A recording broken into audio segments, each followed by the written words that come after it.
fa'allilihim bisyai'in, maka melipurlah kamu, menghiburlah kamu him kepada anak-anak tadi bisyai'in dengan sesuatu. Dengan cara apa? Ya didongengi, diceritai, dikeloni, dipeluk.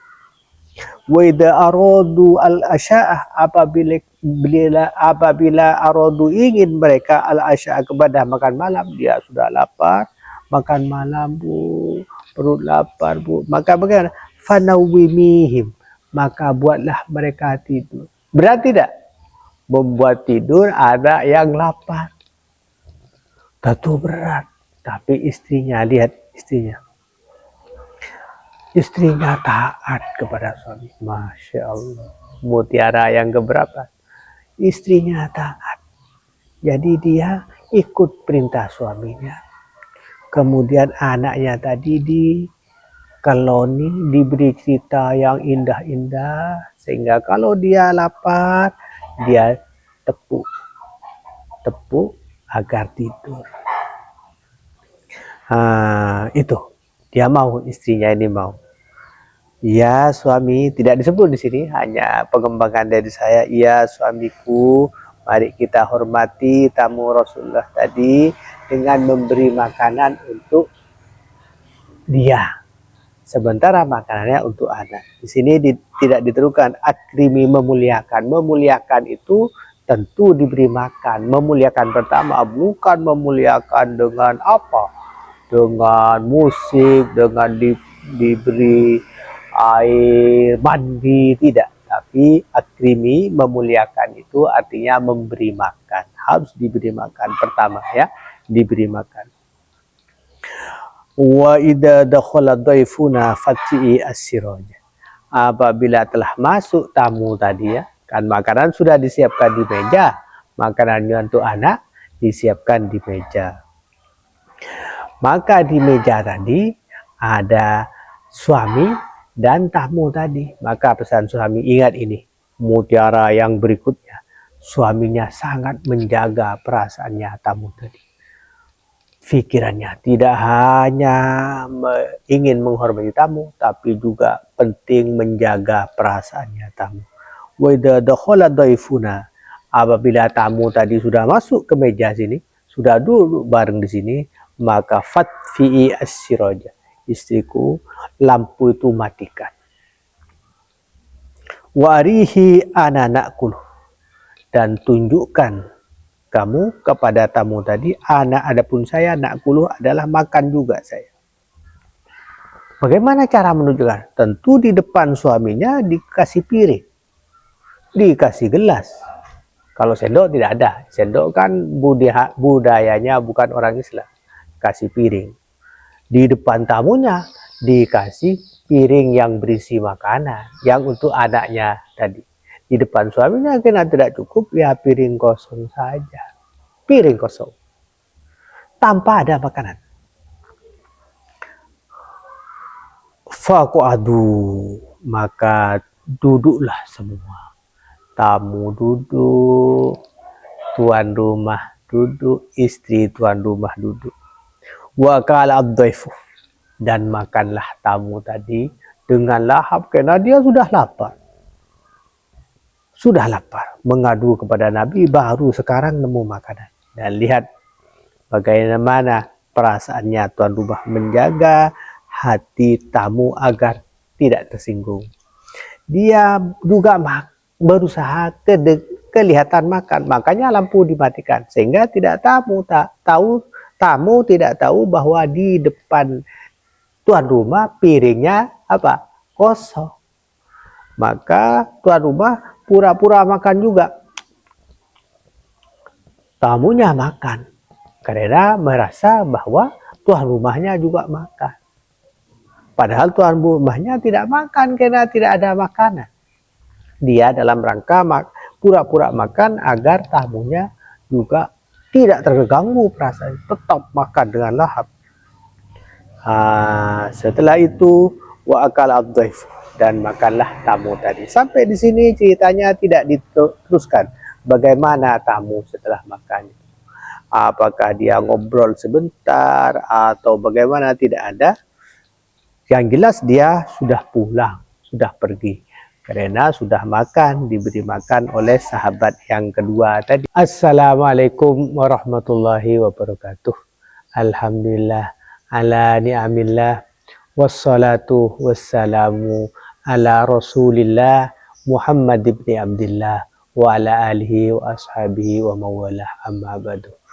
Hai para pemirsa sekalian, adik-adik, bapak-bapak, saudara sekalian, selamat kembali bertemu di channel ini dalam rangka menggali hikmah-hikmah baik, mutiara-mutiara tersembunyi yang ada di khazanah Islam yang sangat terbentang luas ini. Kali ini saya akan mulai dengan membaca cerita yang sangat hebat. Dan ceritanya sekarang bagaimana media sosial tersebar luas, bukan hoax, cerita sungguh-sungguh terjadi. Bukan cerita dongeng, bukan cerita gosip, bukan cerita isapan jempol semata. Ini terjamin kebenarannya, terjamin kesahihannya, karena saya ambil dari kitab yang hadis yang terkenal, yaitu kitab Riyadhus Shalihin. Saya ambil dari Babul Ithar wal Muwasah. Kalau di kitab saya, ini kitab Riyadhus Shalihin yang jelek, ini kenangan dulu ketika saya mondok. Cetakan mana ini, sudah tidak terlihat cetakannya, Surabaya. Surabaya. Bukan yang kitab Riyadhus Shalihin yang bagus, biasanya karangan Darul Fikr, karangan Beirut, ini karangan cetakan Surabaya, bukan cetakan luar negeri. Di kitab saya halamannya 279, bisa dicek ya, kalau yang punya, karena ini kitab terkenal, hampir setiap santri biasanya punya. Kalau tidak punya, bisa download ya, Riyadhus Shalihin di secara online sudah banyak disajikan gratis misalnya, atau lebih enaknya ikuti saja ya hikmah ini, kita dalam rangka memetik mutiara hikmah yang sangat baik yang pernah terjadi pada manusia mulia, yaitu baginda Nabi Muhammad Sallallahu Alaihi Wasallam. Pada hadis nomor 1 bab Ithar wal Muwasah, Bismillahirrahmanirrahim, an Abi Hurairah radhiyallahu anhu, dari sahabat Nabi namanya Abi Hurairah. Qala, berkata Abu Hurairah, ja'a rajulun ilan nabi, telah datang seorang laki-laki kepada Nabi sallallahu alaihi wasallam. Ada orang datang kepada Nabi. Kemudian faqalah, maka berkata siapa rajul tadi, inni mujahidun, wahai Nabi, ini mujahidun, sungguh saya ini, bukan mujahidun, salah, majhudun, ini majhudun, sesungguhnya saya ini majhudun, orang yang sengsara. Sudah cukup satu kata itu. Dia mengatakan kepada Nabi bahwa ini orang yang sengsara. Sengsara tidak diperpanjang. Tidak diperpanjang, misalnya saya tidak makan 3 hari. Saya ini sudah lama belum beli baju, saya makannya kurang-kurang, keluarga saya tidak punya, tidak. Cukup pendek saja, ini majhudun, saya ini orang sengsara Nabi. Maka dengan berkata begitu, Nabi langsung tahu, fa'arsala ila ba'di nisaihi, maka Nabi mengutus orang laki-laki yang sengsara, tidak makan sudah beberapa hari tadi, kemudian Nabi ambil peran. Nah, ini contohnya yang baik ya. Nabi tidak menyuruh kepada orang lain. Sahabat beliau misalnya, oh coba kamu datang ke rumahnya itu orang kaya. Oh coba kamu datang ke sana, itu orangnya hebat, murah hati. Tidak. Tapi Nabi selalu memulai dengan dirinya sendiri. Setiap ada kesempatan baik, Nabi memulai dengan dirinya sendiri. Maka Nabi menyuruh orang laki-laki tadi kepada istri-istrinya Nabi, fa'arsala ila ba'di nisa'i, maka Nabi mengantar orang tadi kepada sebagian istri-istrinya Nabi. Di sini kata-katanya nisa itu jamak taksir ya. Berarti istrinya Nabi banyak. Nah, coba istrinya Nabi banyak berapa? Berapa? 9, betul. Jadi oleh Nabi laki-laki tidak disebut siapa namanya, itu diutus coba ke sana, mungkin di sana kamu dapat makan sahabatku. Setelah sampai ke sana, faqalat, maka berkata ba'di nisa'ihi tadi, sebagian istrinya Nabi, walladhi ba'athakah bil haqqi ma'indi illa ma, demi dat Nabi. Jadi Nabi mengantar laki-laki tadi ke istrinya untuk diambilkan makanan. Tapi istrinya menjawab, walladhi ba'athaka bil haqqi, demi zat yang telah mengutus kamu dengan benar wahai Nabi. Ma indi illa ma'un, tidak ada di saya, di dapur saya, di lemari saya, di kulkas saya. Zaman sekarang kulkas, dulu tidak ada kulkas ya. Tidak ada illa ma'un, kecuali hanya air saja. Tidak ada makanan, tidak ada ikan, tidak ada kerupuk, tidak ada jajan, tidak ada bakso, apalagi. Illa ma'un, kecuali hanya air Nabi. Itu kata istrinya. Bayangkan ini, hikmah pertama. Istri orang paling mulia, istri orang paling terhormat, itu dia sabar dengan keadaannya, tidak punya apa-apa kecuali hanya air putih saja. Maka bagaimana ketika melihat istrinya begitu, mendengar begitu, kemudian Nabi apa menyerah? Ya sudah, ya istri saya ini tidak punya apa-apa, ya sudah kamu ya silahkan pergi cari orang lain. Tidak. Lihat ini contoh yang teladan, memang betul-betul itu teladan budiman. Nabi yang betul-betul teladan yang baik. Lihat, summa arsala ila ukhra. Nabi tidak menyerah. Dia berpikir, oh mungkin di istri saya yang lain saya meninggalkan ada bahan makanan yang masih bisa diambil untuk orang yang kelaparan ini, untuk orang yang sengsara ini. Nabi tidak menyerah. Kemudian diajaknya sahabat yang kelaparan tadi, ayo datang ke rumah istri saya yang lain, rumah saya yang lain ini. Tsumma arsala ila ukhra. Kemudian Nabi mengutus, menggandeng, mengajak laki-laki tadi kepada istri yang lain, ila ukhra faqalat. Ketika sampai kepada istrinya, assalamualaikum, bagaimana istriku?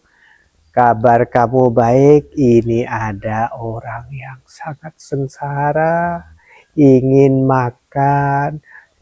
Apakah kamu ada makanan untuk sedekah?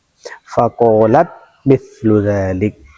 Maka berkata istrinya yang tadi, nomor 2 ini, mithlu dzalik, sama dengan istri yang pertama yang didatangi tadi. Oh, jadi sama saja. Di dapurnya tidak ada apa-apa. Kecuali apa tadi? Air saja. Hatta kulna kulluhunna mithla dzalika. Sampai berkata kita ini maksudnya Abu Hurairah ya. Hatta kulna, sampai berkata kita, kulluhunna, seluruh istri Nabi yang 9 tadi, mithla dzalik, sama dengan yang dikatakan yang di pertama tadi, la walladzi ba'atsaka bil haqqi ma indi illa ma'un. Tidak ada Nabi, di kami tidak ada apa-apa kecuali air. Jadi semua istri Nabi tidak punya apa-apa.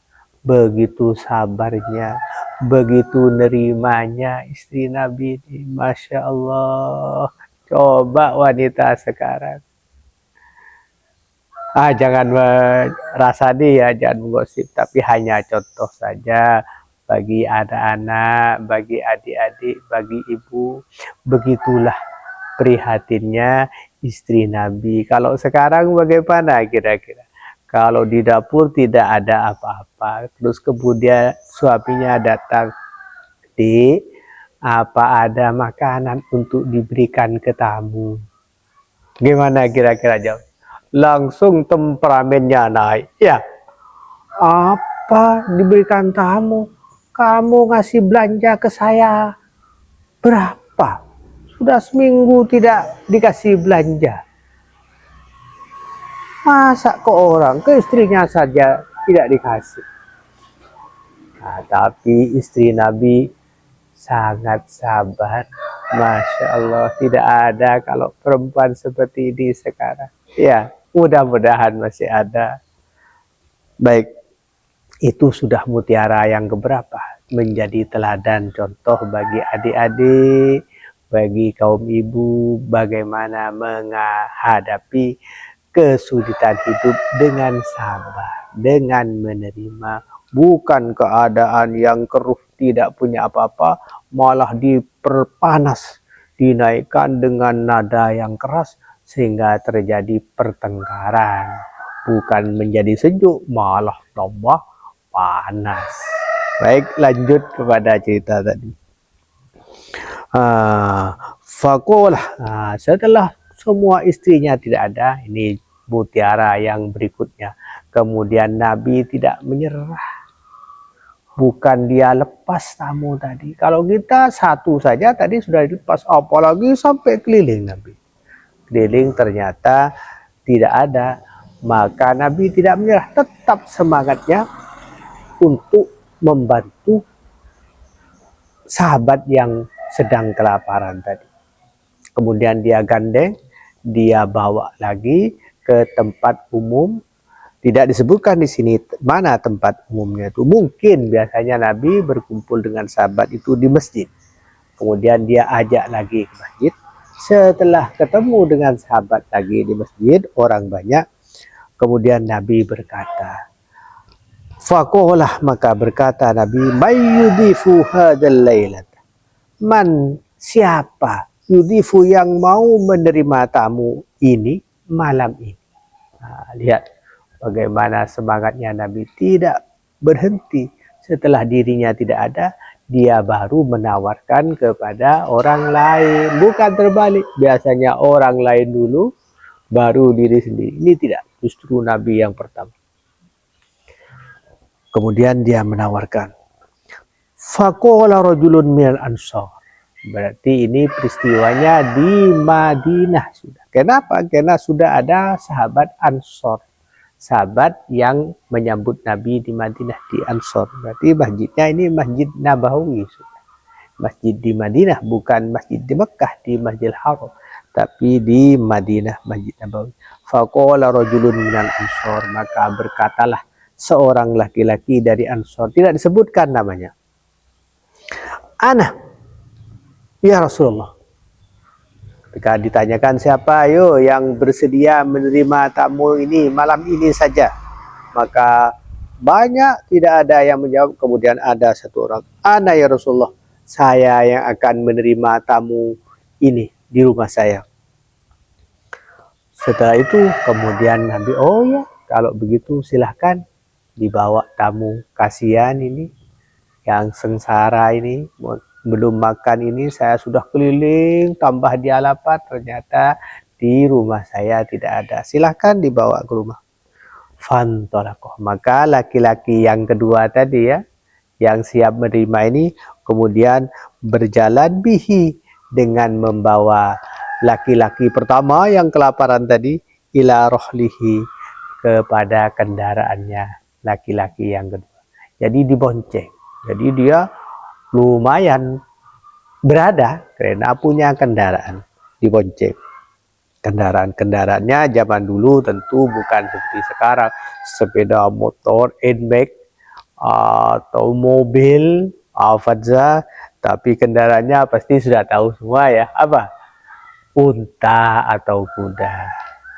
Maka dibonceng laki-laki tadi.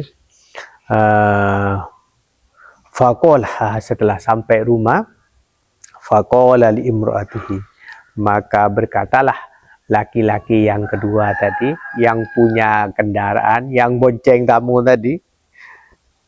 Jangan bingung karena sama-sama disebut laki-laki, tidak disebut namanya, tidak ada nama. Baik yang pertama yang kelaparan tadi maupun yang kedua yang siap menerima tamu disebut rojul saja, laki-laki saja.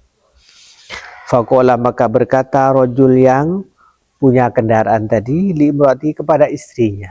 Nah ini kalau tadi istrinya Nabi, sekarang istrinya sahabat. Dia berkata begini, wahai istriku, akrimi dhaifa Rasulillah. Wahai istriku, ini ada tamu kelaparan.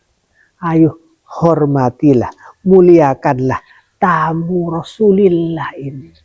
Kalau menghormati Nabi saja berpahala besar, apalagi menghormati tamunya Rasul. Ayo adikku, hormatilah. Ini dari suami bicara kepada istrinya. Wa fi riwayatin, dalam riwayat yang lain, wa qala li imraati hal indaka syai'. Hal, apakah indaki, di sisimu istri, syai'un, ada sesuatu untuk diberikan kepada tamu. Apakah kamu punya sesuatu untuk diberikan kepada tamu? Kemudian istrinya, ini istrinya sahabat yang mulia ini sama dengan istrinya Nabi. Dia tidak mencak-mencak, tidak bernada tinggi, tidak bernada keras. Dia cuma berkata begini. Qolat, berkata Imrah, istri sahabat tadi, la illa kutu sibyani. Tidak ada suami. Malam ini makanan untuk tamu tidak ada. Hanya kutu sibyani, makanan malam untuk anak-anakku. Tidak cukup kalau untuk tamu. Ini hanya makan malam untuk anak-anakku, itu belum makan.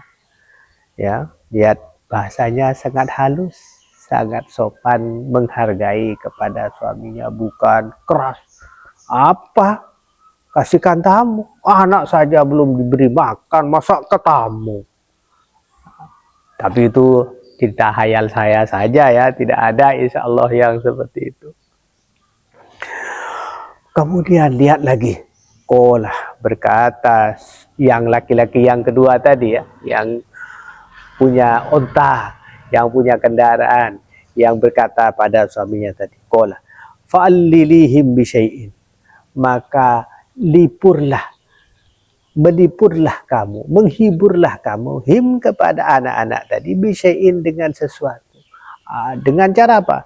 Ya didongengi, diceritai, dikeloni, dipeluk.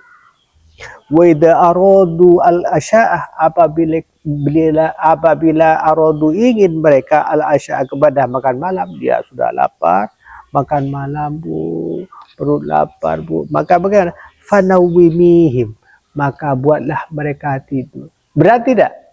Membuat tidur anak yang lapar. Tentu berat. Tapi istrinya, lihat istrinya. Istrinya taat kepada suami. Masya Allah. Mutiara yang keberapa? Istrinya taat.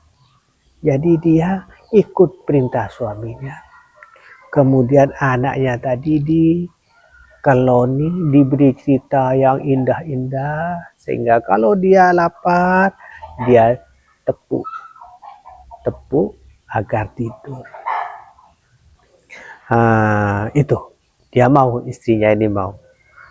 Ya suami, tidak disebut di sini, hanya pengembangan dari saya. Ya suamiku, mari kita hormati tamu Rasulullah tadi dengan memberi makanan untuk dia, sementara makanannya untuk anak. Di sini tidak diterukan akrimi, memuliakan. Memuliakan itu tentu diberi makan. Memuliakan pertama bukan memuliakan dengan apa?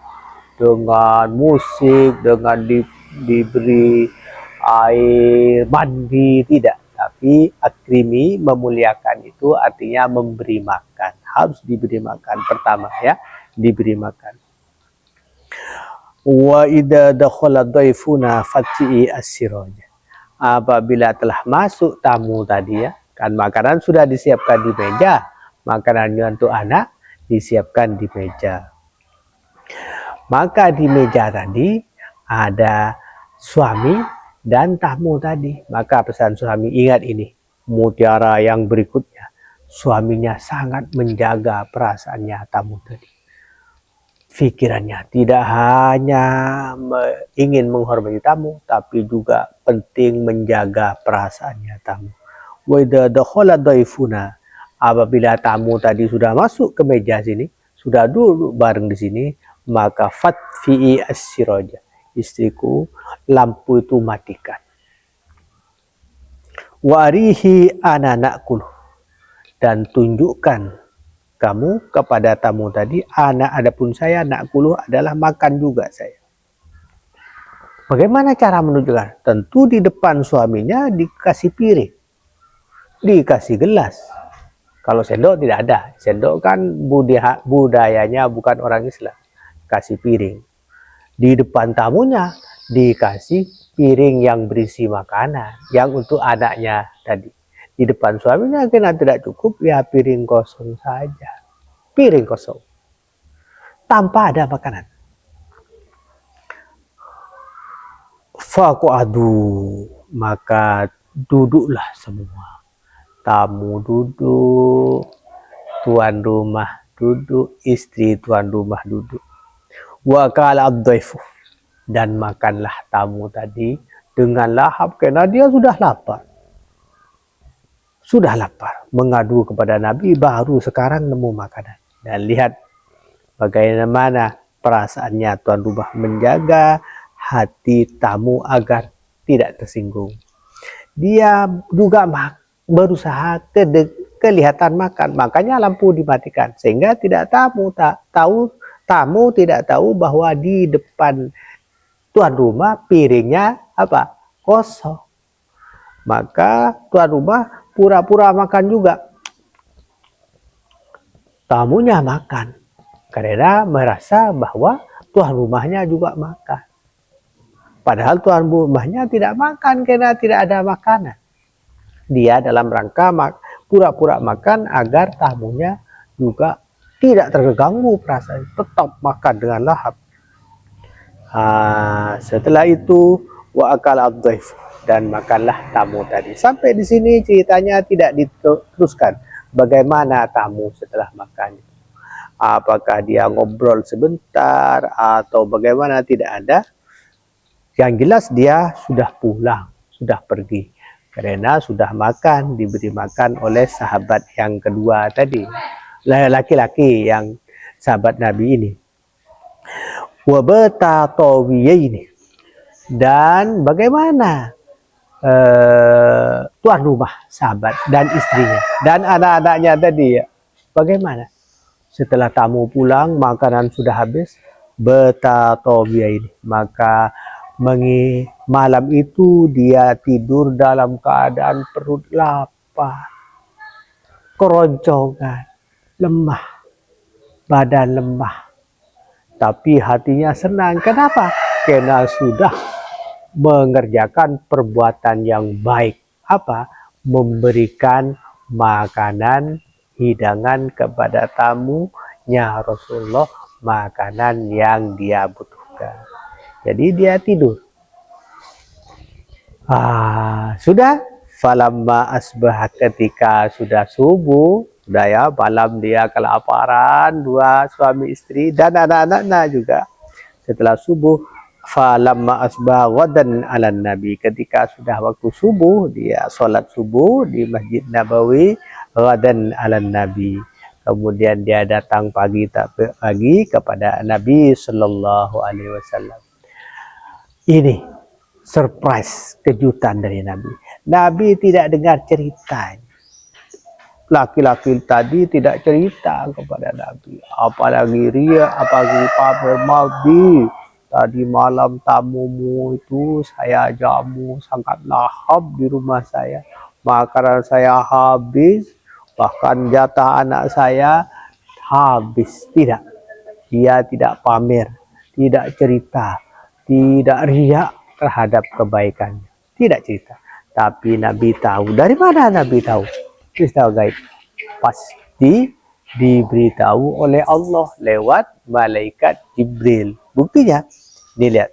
Faqala, maka berkata Nabi, laqad ajiballahu min sani'ikuma bidhaifikuma al-lailata. Maka Nabi bersabda, laqad ajiballahu, sungguh heran, sungguh takjub Allahu, siapa Allah, min sani'ikuma, dari apa yang kamu perbuat sahabat dengan istrimu. Dua, min sani'ikuma, dari perbuatan kamu berdua, kamu bersama istrinya. Bidhaifikuma, dengan dua tamumu tadi malam. Al-lailata, tadi malam. Allah kagum kepada dua perbuatanmu. Perbuatanmu bersama istrinya tadi malam.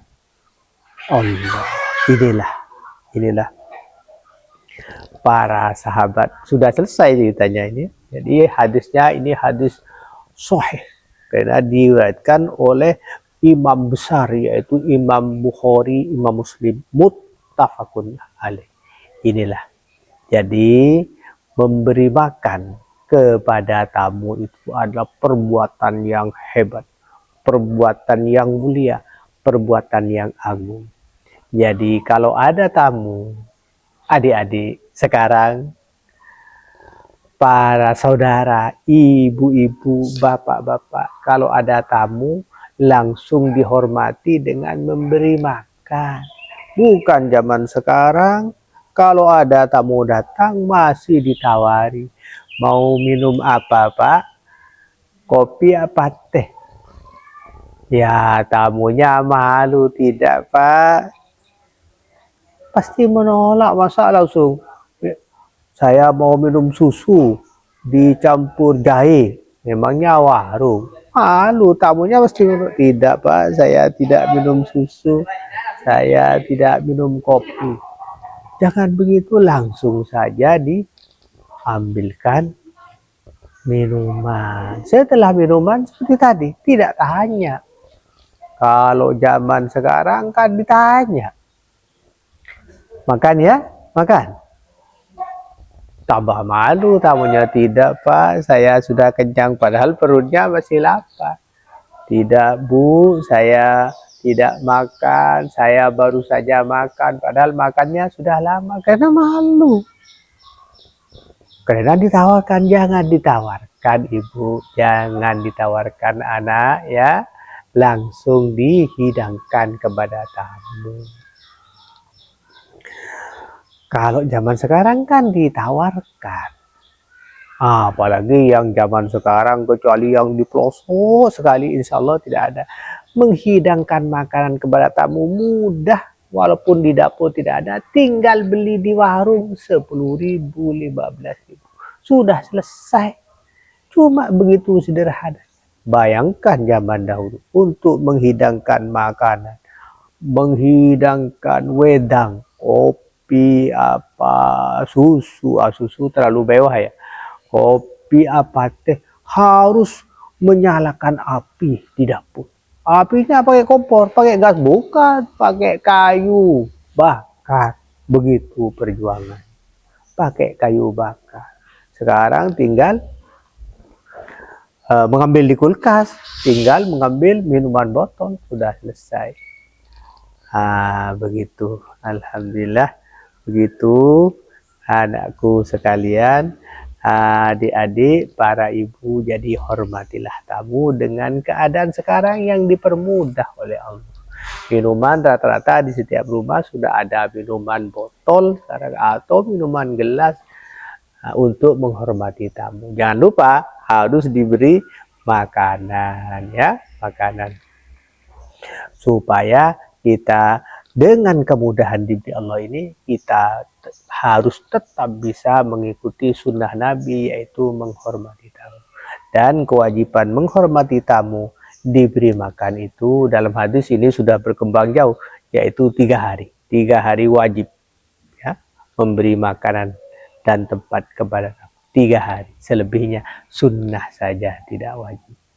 Begitu para ibu-ibu khususnya ya, para adik-adik, para bapak, jadi kita wajib menghormati tamu dengan cara apa menghormati? Apa dicium tangannya, apa disanjung, apa tidak. Tapi diberikan hidangan makanan yang membuat dia kenyang tanpa harus ditanya ya, tanpa harus ditawari, tidak, langsung diberi makanan. Begitu, saya kira sudah cukup ya. Alhamdulillah, saya akhiri. Assalamualaikum warahmatullahi wabarakatuh.